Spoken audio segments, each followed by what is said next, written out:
Our next speaker is Julio from Voyager. And Voyager is the very first blog explorer on Starknet. Julio is here, right? Okay. So, yeah, here's Julio.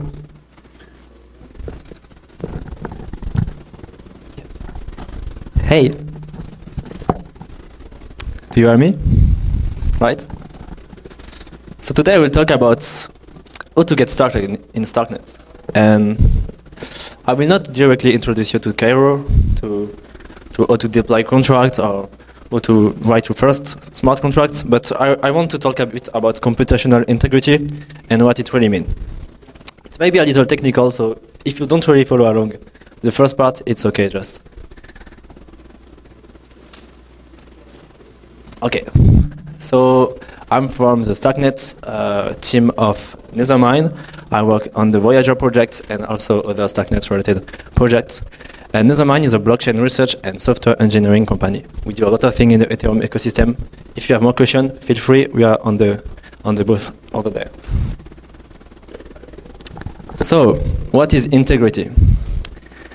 The definition says that it's a fundamental property of consistency, reliability, and wholeness in the behavior and characteristic of a system. So let's say we place ourselves in the system of a universe. Like if an apple falls from a tree, do you have to think, is the falling motion of the apple make sense, or do you have to trust that it goes in the right direction? You don't have to, because it's like the law of the universe. It's trustless. You don't have to trust it. So it's kind of like there is an higher being that operates the mutation of the state of our world without having to make any decision. So okay, let's go back to some human thing with computation. So what is computational integrity? It's kind of difficult to define actually. C.S. Lewis say that it's making sure that the computation is doing the right thing even when no one is looking. So what is the right thing? It's kind of difficult. Basically, it's ensuring that a program execution maintains the rules specified by the programs without any bug. So let's say that you have a program, so any kind of programming language. You have the initial states, and then you will apply the execution of this that is described by the program and obtain an update state. And you want this transition to be always the same way. Maybe it's difficult to understand, so I like to visualize things. In computer science theory, you might have studied like concrete semantics, which is a way to formalize all the possible program execution in all the possible environments. So let's say, for example, that we have a program, but the state variable can be different. And based on this state variable, you can have different evolution of the states of your, like the memories, the RAM, etc. So it's looked at kind of a curves and possible trajectories of the states of the execution. For example, simple incrementation of a state variable x, we could represent with a curve that do something in your computer.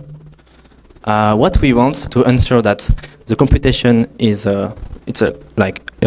verifiable computation and integrity is that all the mutation of your state will be deterministic, meaning that it will never change in every context.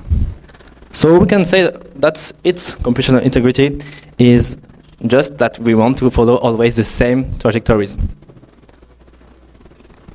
And that's really useful because often we want to use computation for a critical system and we don't want to reach critical states. So you can define some area on the possibility of the states that you don't want to reach. We can call this the forbidden zones. For example, if you have a token, you will never want the sum of the balance to be superior to the total supply. So this could be like this zone or this zone. And then with a good program, you can ensure that you will never reach these states. And then with computational integrity system, you will be sure that it will never reach inside the red zones. So same example as before. we never want to reach this because it doesn't make sense with what the program is telling us to do. Okay, but in the real world, unfortunately, we can't have continuous mutation of states. Then we need to choose how we will like look at the state, at what moment we can look at it. So the most low level is CPU cycles to transaction. So it really depends, and it depends also on what kind of security you want to enforce. And of course, blockchain is one of the potential way. Okay, so we'll see now. I hope that you really understand why computational integrity can be really useful, especially in critical systems. And now we'll see like how can we really answer this. So first one is reputation based, like banks. If I want to send a transfer to my friend, then I trust the bank to do the computation by subtracting my amount and adding it to my friend account. Then there's neighbor play, which is I think the one that everyone knows. It's basically just, okay, I have the result of a computation. I can just do it again and compare. And I will, okay, I can trust it if it's the same results. Trust and execution environment, I will not really talk about it right now. Also, fraud proof. And what is really interesting today is validity proof. So first, let's go again and see how it works on Ethereum. Ethereum can answer the integrity of the execution with the EVM and the consensus protocol.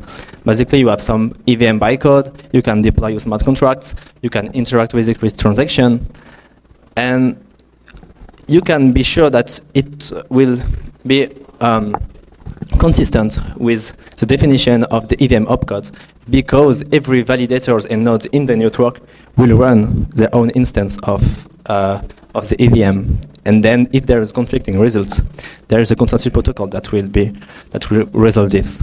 So that's great because Ethereum can ensure computational integrity this way, but the total cost, the total gas cost in a way is linear to the computation size. That means that the more difficult the computation is, the more expensive it will become, and that has some limits. It's actually introduced a bottleneck in the scalability of Ethereum.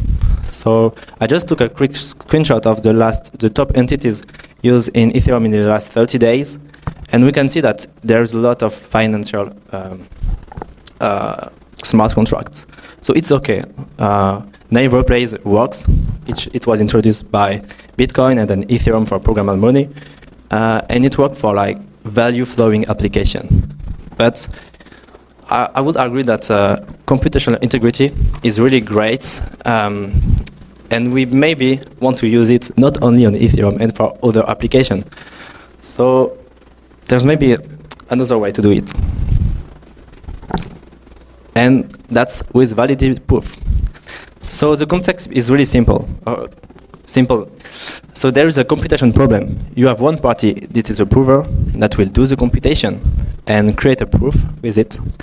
And the proof is basically a statement that guarantees that the result of the computation was consistent with the rules defined by the computation program. And then there is a verifier, which is a party that you trust, that you run by yourself, that will take the proof, be able to verify it, and say, okay, the prover lie or not. Like you can check that the computation was done without having to do it by yourself. And Starkware invent the Stark's proof system, which is exactly what I explained, but the prover can generate the proof with a slight overhead, a slight linear overhead compared to just do the computation alone. And the verifier is able to verify the proof in exponentially smaller verifier time compared to the computation. That means like if you have a really big computation problem, then the verifier will be able to verify the proof in an exponentially smaller time. And that's great, because that allows to scale Ethereum. Because if I have a lot of transactions, I could submit to Ethereum, but it will take a lot of computation size to verify on Ethereum. But instead, you can just group all the transactions together in the layer 2. Starknet, prove it.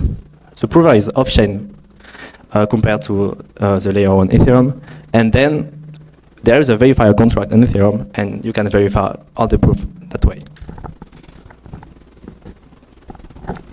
Okay, so that's great. But if you try to create your own proof, you will see that it's not an easy process. You need to do a lot of moon maths, and it's not really accessible.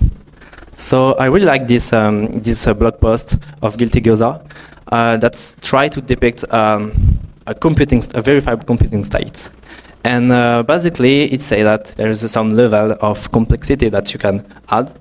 And what is really great with Starknet is that it really abstracts all the stack from level 1 to level 5, which we'll see right away with Cairo. So Cairo is the first multi-purpose verified programming language. It allows you to any developers to write in a Rust-like language any kind of computation. It's a Turing-complete programming language, and then you will be able to generate proof with it and verify it with the prover. Okay. So I really like this talk also by Steve Gervais. I really recommend you to check it out. That's argued that with proof system we can also, maybe we don't always want to use the decentralized property of blockchain. And with Cairo you have the opportunity to make some proof, verify it on Starknet, and also have some part of your code that you can verify off-chain. Or you can even think that you can bundle your own transaction, your own layer 3 network, and then verify it on top of Starknet. And actually, Herodotus introduced recently a Cairo proof verifier on Starknet, so you can really do anything off-chain and then just verify it on Starknet, and it will verify by itself on Ethereum a little later.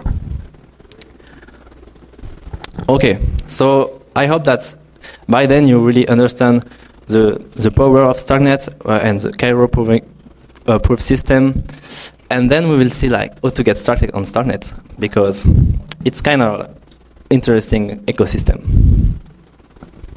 So first thing to do, I recommend you just go deploy a wallet, go on a testnet, get some token, and you're ready to test some app out.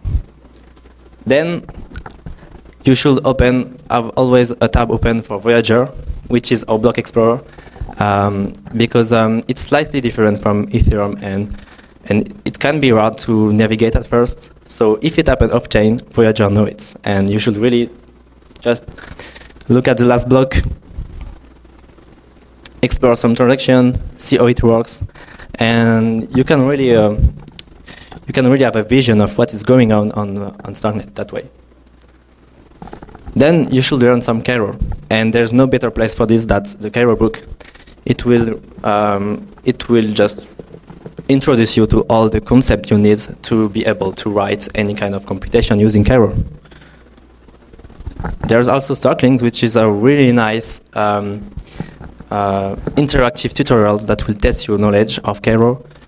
There's recently a new app that is completely on the web, so that way you can try what you learn by reading the book. And Starknet by example. After all this, you should be pretty familiar with the basic of Cairo, and then you can start writing some smart contracts. So Starknet by example is a way try to depict a lot of examples of common blockchain applications such as DeFi, ERC20 tokens, and there's also some advanced concepts for the more advanced user. Also, it's kind of difficult to set up a local environment at first. So you can use the Starknet Remix IDE, which is a fully browser-based environment where you can deploy, test in your DevNet your contracts, interact with it, have a local developer wallet. So you should check it out.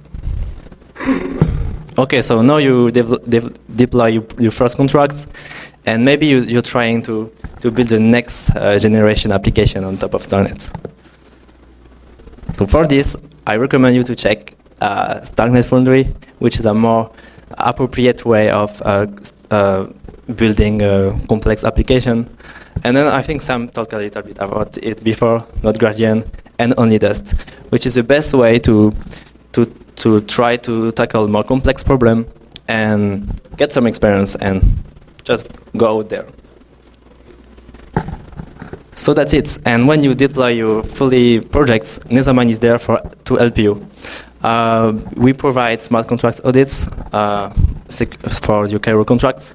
And also we have Starknet RPC services if you need some data for your website. And also there's a Juno Starknet client, which is a Golang Starknet full node client implementation. Yeah, thank you very much for your attention, and I hope that. So if you want, there's also the slide. So if you want to just check it out later, click on the link. Thank you very much.